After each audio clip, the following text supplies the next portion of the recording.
So the other 17 and 3/4, is that something that you have to come up with the rest of? You still will be paying PMI if you're only putting 2.5% down, right? Yeah, you're going to have PMI. PMI is mortgage insurance, private mortgage insurance. FHA, it's called MIP, mortgage insurance premium. That's a monthly fee that you're going to pay. Now, if you have enough money to put 20% down, your credit's good enough to go conventional, you can avoid that monthly charge. On FHA, it's a 0.5%. So on a $100,000 loan, it's $500 a year, or roughly $45 a month into your payment. Okay? And even with FHA, if you put 20% down, they still have that monthly mortgage insurance premium. But if you're dealing with any kind of minimum down payment loan, you're going to have that PMI or that mortgage insurance premium in there, no matter what. If you got learned to contact your account, it was just text, your taxes in terms of the version. That's okay, as long as you can document where it came from. So we'd ask for a copy of that tax return. We want to be able to line up on the tax return. Here's X amount of dollars.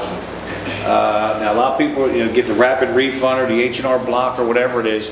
So now those numbers don't match. All of a sudden the tax return says $2,836, but only $2,622 went in the bank. Where'd the rest go? H&R block took it. They probably clobbered you for 30-some% on it, but then you got to get, that's really a loan from the tax people. So you actually have to get a copy of that paperwork you got for your rapid refund. Give it to us. It makes sense. As long as it makes sense and we can understand it, the mortgage company's going to understand. It's just when it gets crazy where you got $1,000 coming and somebody gave it to you cash. You got money in your sock drawer. You put that into the bank. It creates a nightmare because once you can't track the money, the mortgage company literally looks at it and says, you don't have that money in your account as far as we're concerned because we can't document where it came from. The biggest thing they're afraid of is, did you go out and borrow money on a credit card for your down payment and closing costs? Is there another $150 or $200 a monthly payment sitting over here that we're not aware of? So we qualify for this house. The debt ratios really aren't what we're calculating. They're really higher because there's something out here they don't know about. Okay? Mm-hmm. What amount is considered a large hit? Like what would you say is, what would cause a flag for you to look at and if your paychecks are direct deposited, anything over your regular paycheck is going to cause. So any deposits going in, that's not your paycheck? Yeah, basically. Now, if your paychecks aren't direct deposit, then that number will vary a little bit. But if they see every 2 weeks your paycheck's going in, you only got one job, and another $1,000 a month is flying into the account, these people are smart. Right, but a deposit of 200 or something like that? Nah, probably not. 200 wouldn't trigger it. Okay. But 500 would. Yeah. Mm-hmm. If somebody was giving you like a debt and it was cash, how would you track that? Would you have to give them? Don't do it. Don't take cash. Get that money into the what we call the donor, the person who's giving you the money. Have them put it into their bank account first and then transfer from their bank account to your bank account. So that way we can trace the gift. We don't care where the donor got the money. Okay, they can go borrow it for all we care. But we have to be able to prove that you didn't borrow it. So if somebody's got cash, they're just going to give you cash. Don't do it. It's going to cause a nightmare of paperwork for you. You're not going to be able to document where it came from. Just have them put it in the bank and then transfer it to your account through check. I'm sorry, I put you on hold there. That's all right. Say if you're going to use your 401k as part of your down deposit, would you prefer you as a lender for us to borrow against it or just to do a withdrawal from it? Either or. Okay. If you're not going to get hit with a penalty, some of them do too. You have to be careful. Each individual plan's got its own rules and regs. If you're not going to get hit with a penalty for withdrawing it early, then either or is fine with us. I mean, either way is fine with us no matter what. I just wouldn't want to see you get hit with a 10% penalty and then tax on it at the end of the year versus borrowing, because then you're just chewing up your retirement money. But same thing, we'd say where the deposit came from, 401k, okay, good, show us proof. Show us that piece of paper that shows that you borrowed it or liquidated that money. And that's fine with us, because that's your cash. Okay? Yes, ma'am. They say you look into my account and you notice like for 3 weeks, my paycheck, I have direct deposit, like it's just been growing but nothing's been taken out. Would that cause any harm? Nope. That's called savings. It's good. I mean, like whatever I was paid, it just stayed there. Like I never took anything out for like 3 weeks. See, my situation was I had puppies and I sold them, so I didn't eat and touch my paycheck. See? Call tomorrow. Nope, because you did it smart. You took the cash and utilized it in other ways the mortgage company won't see. I'm not trying to teach you how to get around a mortgage company. I'm just teaching you what they look for. I'm going to help you because I know what the guidelines are. I don't make the guidelines. I just have to make sure your loan fits the guidelines. Okay? So that was perfect because you took the cash, you used it somewhere the mortgage company's not going to see where that money went. We don't even know you had it. God bless you, good luck. All we see is that your paychecks came in and that you saved the money up. It's a beautiful thing, yeah. And some of the guidelines sound stupid, I'm telling you. When you get into this mortgage process, it's a pain in the tail to get a mortgage. Let me tell you something, it can be a real pain in the tail. But it's one of the necessary evils, something we have to go through in order to get into this first house. We're going to try and make it as easy as possible, but some of it's just, it'll drive you a little bit crazy. And you just have to work with me. I got people that get upset, they're screaming on the phone, oh, hang on, I didn't do it. You know, wasn't me. You put the money in the bank, it's cash. Now I'm going to tell you how to try and fix it so we can get it straightened out so we'll get through underwriting without a problem. Okay? And FHA's, like I said, fairly understanding with things, but everything is tightening up. You heard about the credit crunch, the subprime mortgage mess, all this nonsense. Everybody's tightening up. FHA, tweet, tweet, tweet, tweet, tweet. As soon as they see defaults going up, people aren't paying for their mortgages, something must be wrong with the system. Okay, we got to tighten up a little bit. We won't lend as much. We won't allow your debt ratios to be quite as high. And that'll continue until the tide reverses itself. Remember, I said the collateral, what you're putting up for a loan is the house. The promise, you're going to sign notes saying you're going to promise to repay this loan. If you don't pay, you don't stay.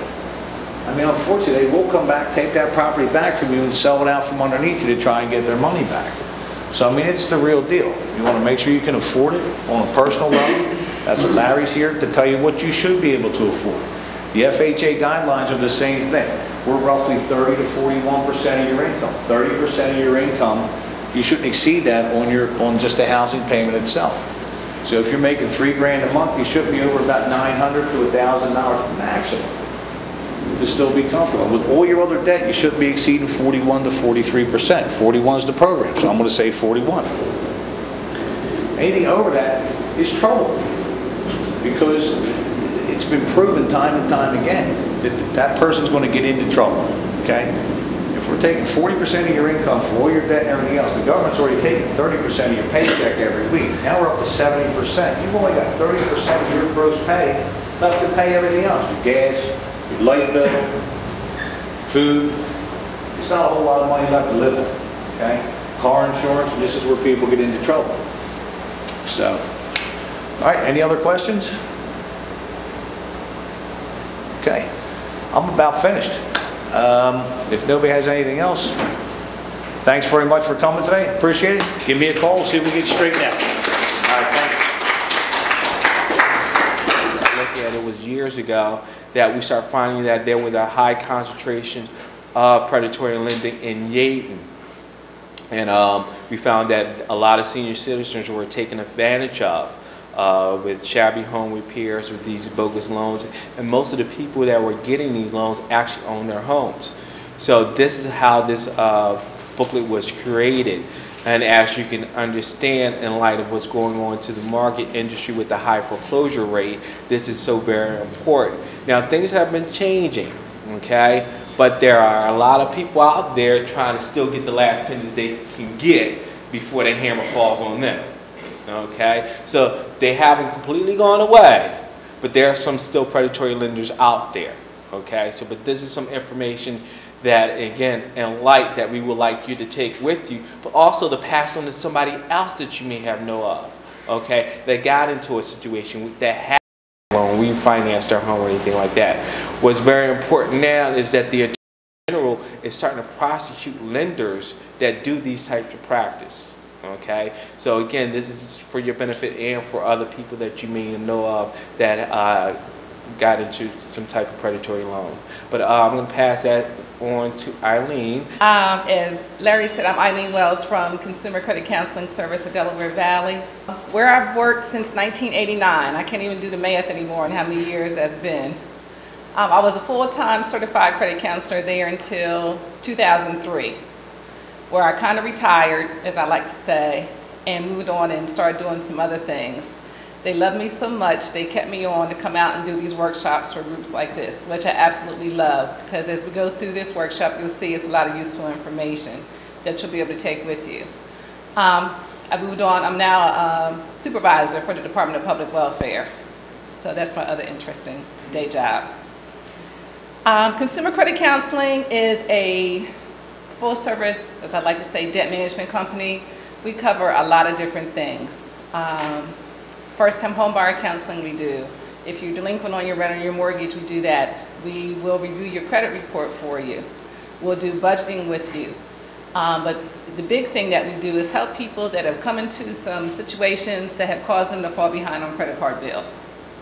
We attempt to set up a payment arrangement with their creditors, one that the creditors will accept and one that the customer can afford. And in order to do that, you have to contact the office, which is our main office. I think the telephone number is in this book, so you'll be able to refer to it along with the website. If you decide that you want to become part of our debt management program, you make one monthly payment to Consumer Credit, they send it out to all your creditors. In turn, the creditors will reduce your interest rate, stop late fees, or over limit fees in most of the cases. All right, any questions about that? All right. Another reason why I like to come here to CCIP is because I think in 2000 or 2001, I sat just where you all are sitting through one of these workshops because I bought my first home with the help of CCIP. So I cannot say enough good things about the program. I'm going to tell you all to hang in there. Listen to what your counselor tells you to do because they really have your back. You're not going to find anybody else that's going to give you this service and give it to you for free. Think about that. Give it to you for free. And you get, is it still $5,000? Okay, come on now. Raise your hand if you got an extra $5,000 sitting around that you can put towards your house. No hands? Okay. If you have some extra money to pay someone to get the kind of service that you're going to get, you're not going to find it. I guarantee you that. They're going to be with you right to the very end, making sure every I is dotted and every T is crossed. So trust me, it works. And I thought I knew everything because I do this. But it even was a big, big help to me. So please, please stay with it. Stay with it. Okay? Yeah. All right. As Larry said, this is an anti-predatory lending and foreclosure prevention workshop. A lot of these things we're going to talk about will not apply to you right now as you go through CCIP, because CCIP is going to make sure that none of these practices happen to you. But as Larry said, you may know someone, you may find yourself somewhere down in the future where you might start to encounter some of these things. So you'll be aware of what to look for and what's going on. All right, we're going to get started because I said we wasn't talking long. Any questions? I don't want to go too fast. All right. The purpose of this workbook is outlined on the first page. And I'm just going to go over this real quick. In recent years, homeownership opportunities have expanded significantly as mortgages have become more widely available to borrowers with weaker credit histories. Unfortunately, opportunities have also expanded for predatory lenders to strip home equity from families who have acquired over a lifetime of making mortgage payments. Predatory lenders often target borrowers with challenging or even unstable financial situations. Most abusive practices occur in the subprime market. This means home loans approved to people with impaired or limited credit histories. It's important to note that not all loans are predatory, but nearly all predatory loans are subprime. Studies show a well-informed customer is less of a target for marketing inappropriate or high-risk lending products. Some abusive lending tactics include lending without regard to the borrower's ability to pay, falsifying fees, costs, or rates being charged, inflating appraisal, and preying on vulnerable and desperate homeowners. This workbook is meant to help you see the problems with your mortgage or home equity loan before you agree to it.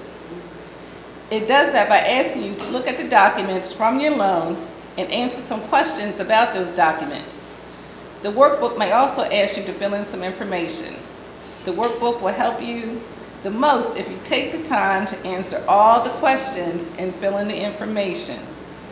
To complete the workbook, you will need to set aside several hours, gather all your documents, sit down at a desk or table, and start working.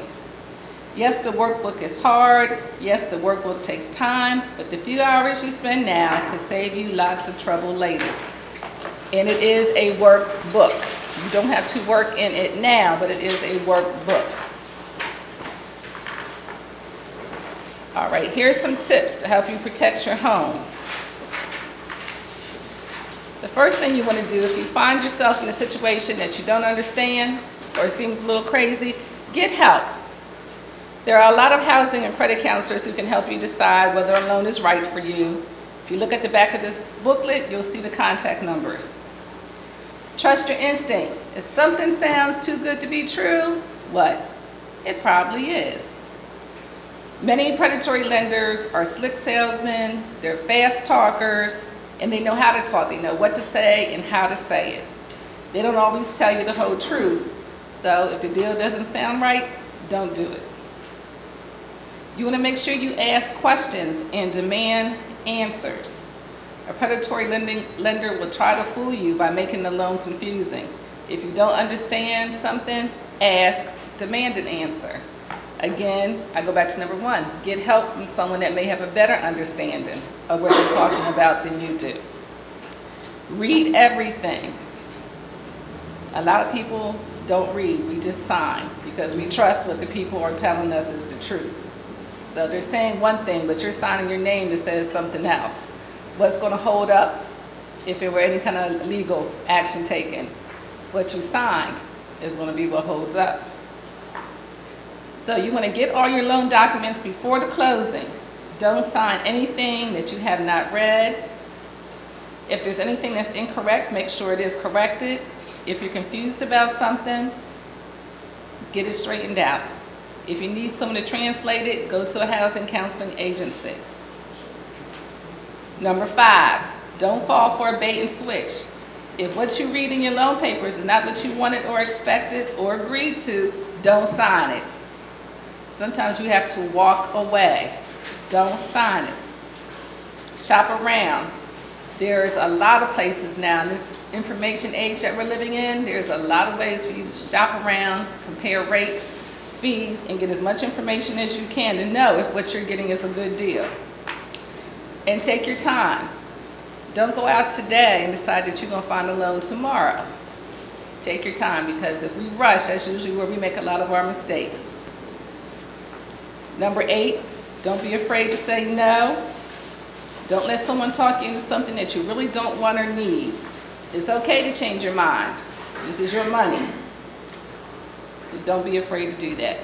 Don't lie on an application. It's never okay to lie on the form, not even a little bit. Because if you get the loan based on false information, you may be getting in over your head. You may not be able to afford the loan.